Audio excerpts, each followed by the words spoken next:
ایک شادی پر جانا ہوا، ہال کے ایک کونے پر نظر گئی تو ایک جان پہچان والے شخص پر نظر پڑی جو اکیلے ہی بیٹھے تھے۔ ان کے ساتھ جا کر میں بھی بیٹھ گیا۔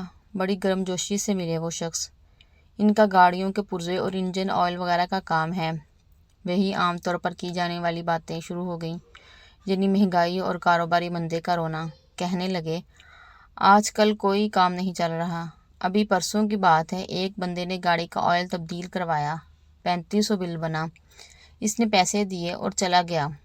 بعد میں پتہ چلا کہ 1000 کا نوٹ جعلی دے گیا۔ اوہ، میرے منہ سے نکلا، پھر کیا؟ بڑی گالیاں نکالیں اسے۔ پتہ نہیں کون تھا، پہلی بار آیا تھا۔ وہ تو شکر ہے میں نے آئل ہی جعلی ڈالا اس کی گاڑی میں، ورنہ میں تو مارا جاتا۔ اسی دوران کھانا کھل گیا کا نعرہ لگا اور پورے حال میں گویا بھونچال آ گیا۔ وہ مرغی کے قورمے کا ڈھیر پلیٹ میں لیے فاتحانہ انداز لیے واپس آ گئے۔ میں سمجھا شاید میرے لیے بھی لے آئے ہیں کھانا۔ کہنے لگے، پا جی لے آؤ آپ بھی، بعد میں تو شادی حال والے خراب کھانا دینا شروع کر دیتے ہیں۔ میں اٹھا اور بریانی لے کر واپس آ گیا اور ان سے پوچھا، اس جعلی 1000 کے نوٹ کا کیا کیا آپ نے؟